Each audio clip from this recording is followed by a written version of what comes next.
What's up, sociology? I hope you guys are doing well today. We are back on track with some good old fashioned education about to happen this week. We are getting down to the nitty gritty in terms of class left, guys. I think we got 4 or 5 weeks left, so it's coming up quick. I'm excited for the end of the year. I'm excited for next school year. I don't know. I don't know. I don't know what to think anymore. I have played 1,000 board games and a million video games, and I'm kind of losing my mind. So, um, we had a nice week last week for me to email people who are missing work and get caught up and stuff. But this week we're back on track. We're talking about American culture, and we're gonna have a quiz on Thursday. Well, due Thursday. You can take it anytime throughout the week for you guys to bust out. Make sure we're understanding what we're talking about here. Another nice little warm up for y'all. Today we're going to do Seeing American Culture. We're going to take a look at two specific aspects of American culture and see how it is affected by the rest of the world, possibly.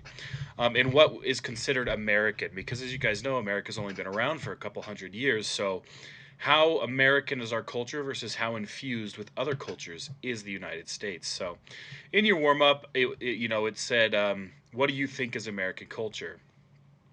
And I'm sure some of your responses will be purely American, and some of them will be, we drive Japanese cars, we eat Italian food, um, copy English architecture. Like, we are this infused society of many different societies. All right, so let's look at food and housing styles to kind of get this idea. All right. All right. So, through looking at these different housing styles, we're going to see the influences on American culture over time. The first housing style we're going to look at originated around the Civil War, a little bit before that time period in the United States. Most of our housing styles here are based off European architecture, just with American designs. And what American designs typically tend to be is just bigger. Like, for instance, adding a garage to the house that isn't outside the house. Um, is a pretty American idea. And just making rooms larger, more rooms, is a pretty American concept.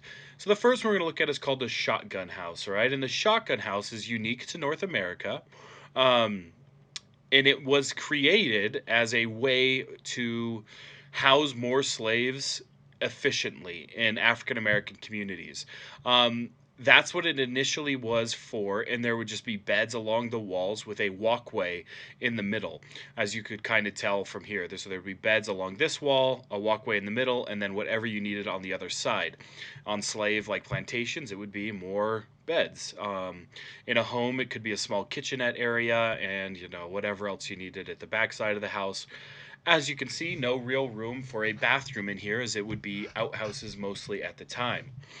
Um, they become more popular due to their cost, and they actually spread post Civil War to the northern area of the United States, because that's where cities are starting to grow, like New York and Chicago and stuff like that.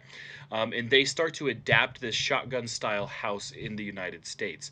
But this is an example of a pretty uniquely American home. This isn't one you would see today, right? Today, one solid room, um, maximizing efficiency and sleeping space is not what we're looking for when we're trying to buy a house today. Um, the further we were progressing through history a little bit here, we get to the Dutch colonial style, which is inspired by buildings found and originated in the Netherlands. Um, this housing style was popular in the 1900s and featured a distinctive roof shape, and that's how you can tell a Dutch colonial house to a non-Dutch colonial house. Again, you can see the addition of the garage here. That's an American ideal, but this housing style is Dutch colonial, with the windows up top, usually 2 stories, and is the roof seems excessively large, right? The way that it is shaped and how it drops all the way down to the top of the front door. Those homes you can still find in the United States. They're a lot more rare, and they're much more back east, right? So even in our society of the United States, our culture, depending on where you go, many different dialects, like we talked with language, right? Accents for homes as well. Georgian style. This is based off a British design, and not just British, but like high cost British. This is a fancy style house in America and at the time, and in England at the time. These are kind of more found in the southern United States. Colonial America built a lot of these types of homes. These are continued, and they still build Georgian style homes today. If you go like Mount Vernon and Prescott, you see these. They're very symmetrical. Like as you can see, there's the same amount of windows, same amount of columns, same amount of chimneys, whatever it may be. A lot of white columns. Many windows. Everything is symmetrical because it looks clean, it looks pristine, it looks expensive, it looks like you have your life together, right? And this was taken from England, from British design. So we've seen an American style, a British style, and a style adapted from the Netherlands, popular in American architecture. Victorian Queen Anne style, another kind of Mount Vernon. Sorry about that. It's probably loud for you guys. Hit my mic. Um, Another Victorian Queen Anne style home here. Victorian style, based off English design as well. Usually much earlier in time, in terms of design, though, becomes popular in the 1800s. Again, kind of this upscale, popular, rich person design. Very busy, as you can see. A lot of windows, a lot of corners and peaks and all these different things. Now, one that is very popular um, in the United States is a bungalow. And so the bungalow has changed pretty heavily throughout history. But in the United States, the bungalow becomes very popular post World War One because at this point, we are Americans after World War One are really looking to have their own little families. It's after post World War One that America is really separating itself as a culture that likes to have single family homes, right? We don't live, your grandparents usually don't live with you. When the kids hit a certain age, they move out. The bungalow was made for a one family home, and they were smaller, cheaper, and they could be put almost anywhere on the coasts of beaches, up in the mountains, small little bungalows for single family homes. This is actually a Bengali style housing, so one that is very different than a European, the typical European influence that we've seen. Um, Bungalows can be found all over the United States. If you're doing an Airbnb on the coast of the Pacific in California, you're probably renting a bungalow. Um, as you can see, a nice simple home. Uh, Nothing too thrilling about it, but it's cheap. It can be built anywhere, and it affects American culture. This one is a uniquely American design, which is very interesting, called Craftsman Homes. More on the West Coast, we would call them a Craftsman Home, versus Prairie School, which is much more Southwest, or I mean, no, we are Southwest, West or Southern, or back East. Developed by architect Frank Lloyd Wright, very famous architecture in American history, one of the most successful American architects, especially popular in the Midwest suburbs. So not one that we would see all that much here in Arizona. So if you guys have lived here your whole life like me, I couldn't tell you where a single craftsman home is, or really the distinguishing features that they have. But it is one that is uniquely American in architectural design. Um, I believe craftsman homes have large focus on yards, having the home take up maybe less curb appeal, and having the landscape take some of the curb appeal, for people to like to see. French Revival homes, French Provincial homes, same thing, modeled after French country masons. They were supposed to be sophisticated. Um, they were very white. White was seen as a very clean cut color, as you can see in this picture, but kind of like the Victorian homes, except for not in England and France. Here's an Italian style home. These aren't used in America very often. These are pretty used in Europe, in Italy or England. So we wouldn't see something like this with a balcony for you to step out onto, these big, big doorways, big, big windows and stuff. So we're just looking at different homes from different societies across the world, and so you can kind of get a feel for what's different in American culture versus others. One used originating from Mexico and Spain and Latin America, and it has made its way to the Southwest United States. I'm sure you guys have seen um, these type of Adobe style homes before. They're called Spanish Revival homes. We probably call them Adobe homes. Um, they have these unique tiles on the roof that aren't necessarily shingles, with the clay type of exterior, where the culture, the climate plays a big factor in being able to have these type of homes where it stays cooler, and not a lot of rainfall occurs. So another one, the southwestern United States would see, that you guys have probably seen, whereas the French prairie or the prairie style homes we don't see very much because it's in the Midwest. Right. So just interesting when we look at all these different types of homes and different types of influences that have been made, and how they're different. Right. If you searched for bungalows in Europe, you would find some. Certainly they wouldn't be the same as the United States, but they would have their own um, different adaptations of uh, the bungalow. So the food in the United States is extraordinarily diverse. We have a lot of different European influence, as well as Mexican influence, as well as whatever all over. So we're going to take a couple look at unique American foods, and just kind of what you think of when you see or think of that food. I think we're going to relate to food a lot more than we will architecture. Um, so here we go. These were all found on the top 50 U.S. food, or American foods, from CNN's travel page. So pot roast, consumed everywhere in the United States. It's English in origin. It has been adapted to be more American, where pot roast in England is more a stew type of thing. But it's just beef and fresh veggies, some onion traditionally.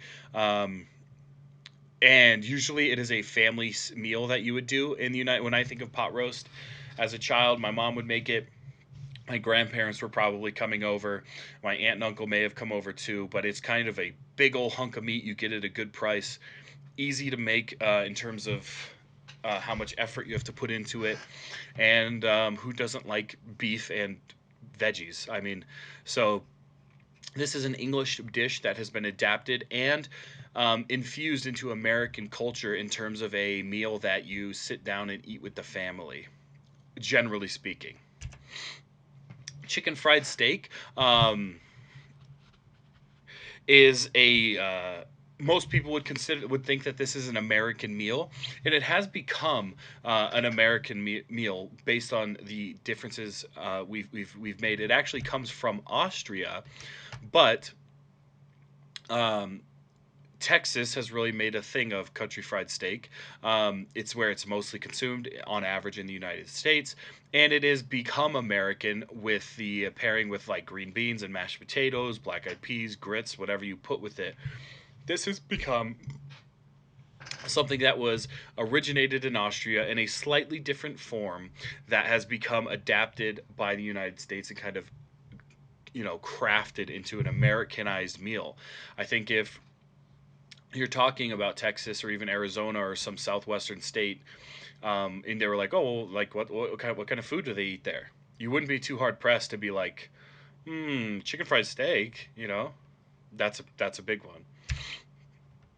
Meatloaf everywhere. This is a more Western European origin type thing. A nice slab of meat, pretty easy to make, pretty cheap to have, and it's been a staple in America since the 1900s, and it continues to be today, I believe.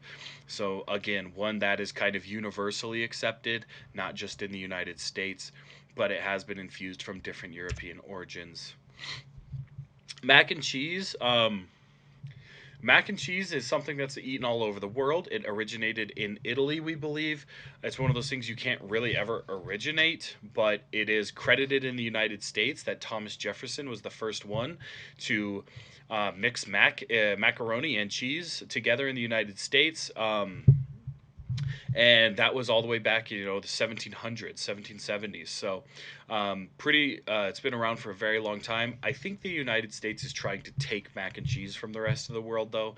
It seems like a dish that teenagers love here, and everybody's like, "Oh, mac and cheese," and they put bacon in it, and they put hot dogs in it, and have kind of you can go to Buffalo and order a buffalo mac and cheese, and I'm not a big mac and cheese guy myself, so but I think it's a thing that comes from Italy, and America's trying to culturally like make it to where when they think of mac and cheese, they think of the United States. Baked beans are a very American thing, truly American, because the Native Americans were the first ones to kind of grow and cultivate beans, and it certainly has become an American tradition here. Pioneers from all over the United States came up with many different types of beans. You mix them with molasses, navy beans. Boston is called Bean Town because of their experimental bean usage. And also, when you think about Native Americans having the origin in beans, they weren't very trade heavy partners. So they couldn't have spread their influence on beans or with the rest of the world like the United States did. Because as soon as the United States was created, they became pretty globally active and would use beans for trade and things like that. And now, we have baked beans, we have refried beans, we have so many different types of beans. And I think if you thought of which country eats the most beans, or would you think beans belong to, United States would be high up on that list. Um, Enchiladas, a very southwestern dish when you think of where this comes from. Brought into the United States mostly by Mexican immigrants. So this is a very close to home influence in terms of food, and it originated in Mesoamerica, which is where Mexico eventually becomes a state or a country, and they would bring it into the United States, and then now it's kind of spread everywhere where you can get enchiladas from Taco Bell or from some Mexican food place back east that doesn't really know what Mexican food is. Um, but enchiladas is something that culturally is becoming Mexican food in the United States is becoming very, very popular. It has been for a long time. And that's something that we are diffusing across the United States as the culture continues to integrate itself into the United States. This to me is a perfect example of America being that melting pot that everybody says it is. Many different ethnicities, religions, all bringing their traditions and their cultures into the United States, and it being adopted. And to me, that's what being an American is creating our own identity out of other cultures and trying to create this environment that is hopefully mostly respectful to other cultures, while other cultures understanding that we want to be um, our own culture, while using what they have. Um, Sandwiches everywhere. We could spend literally a whole lecture talking about different types of sandwiches across the world. As long as they have two pieces of bread on the end. Um, they are English in origin, but you can't really say where sandwiches come from. In the United States, a ham sandwich is the best sandwich, in my opinion, followed closely by the BLT. I would love a good BLT. No tomato, though. BL is what I would have. Um, but a ham sandwich, man, I could go for one right now. Delicious. Apple pie. Um, Actually, English in origin, but pilgrims. So apples weren't really in the United States until America came here when they settled Jamestown and Plymouth Rock, and apples were brought over, and they grew extremely well back east. And apples became very popular. They grew very well, and it becomes kind of this essential quintessential American dessert. Where Fourth of July, you're eating American pie. Thanksgiving, you're eating or apple pie. You know, it is this American thing that again I think America has kind of taken and run with it. You think about hot dogs, hamburgers and hot dogs, apple pie, chicken fried steak, mac and cheese a little bit now. These things that aren't American by nature, but have kind of we've adopted into our culture and now are running with it more than anyone else, and kind of taking the lead on what it may be. Pizza, Italian in origin, Americanized in Chicago. But I think if you ask, where does pizza belong? What country owns pizza? Who's the CEO of pizza? People would say the United States, because we have taken pizza and in different areas of the United States made it a different type of pizza. You get Chicago deep dish pizza, where it's basically a soup and bread that's this thick, right? Versus New York style pizza that's kind of got some, like, New York flap to it, and it's a little, can be a little crispy, a little thinner, versus something that's pretty typical, like Domino's or something. Um, but it was Americanized in Chicago, and St. Louis actually has its own different type of pizza where it's made on thin. It's much thinner than normal pizza, and they use white sauce instead of red sauce, and it's really good. The best pizza I've ever had in my two places. I've eaten a lot of pizza. I very much like pizza. Two pizzas I would recommend. One in New York, a place called Majestic Pizza. It's a small little shop on the side of the road. Well priced, very, very New York. Majestic Pizza, the best New York style pizza I've ever had in my entire life. Me and my brother went to New York for about a week. We ate it like 3 times. It was incredible. Um, the best pizza, however, I think I've ever eaten, though, Emo's Pizza, IMO apostrophe S, Emo's Pizza in St. Louis. Uh, it's only in St. Louis. There's 5 or 6 shops around there.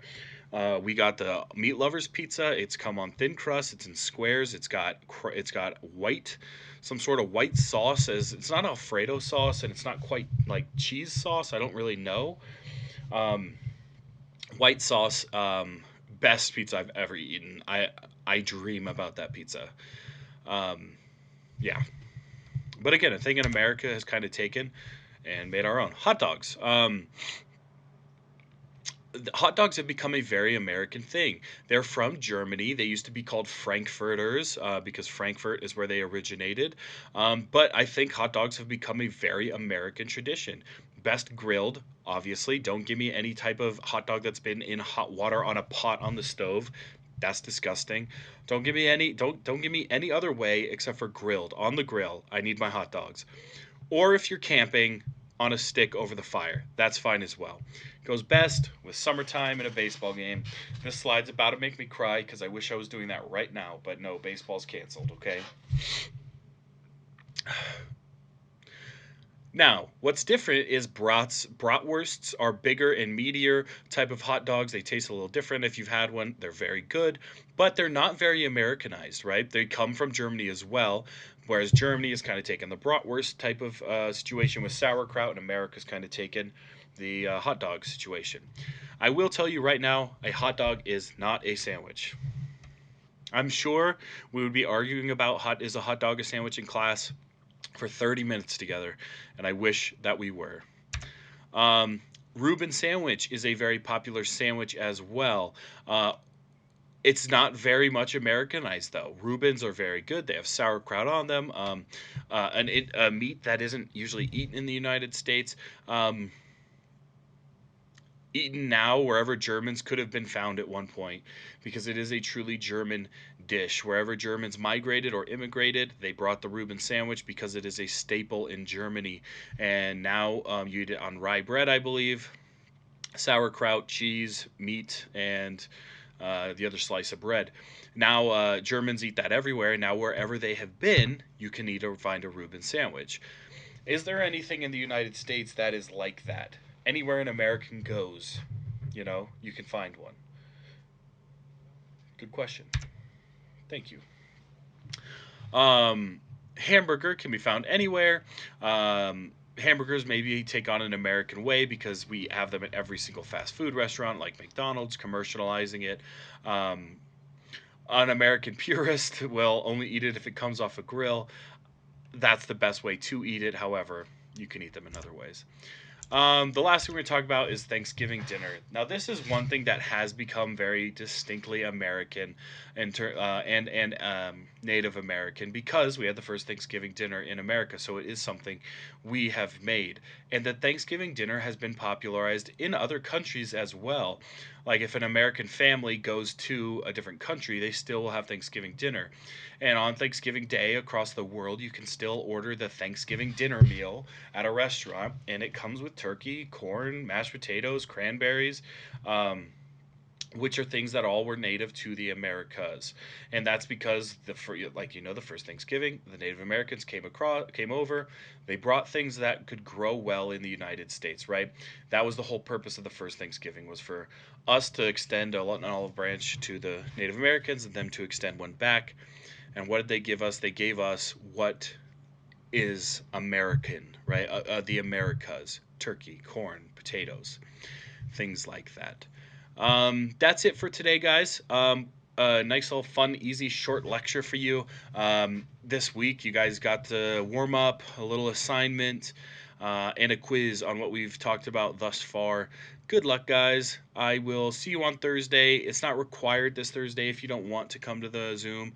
We're just going to talk, hang out a little bit. I'll be there this Thursday. Um, if you want to be there, I'll be there. I'll see you guys there. If not, have a great day. I'll talk to y'all later.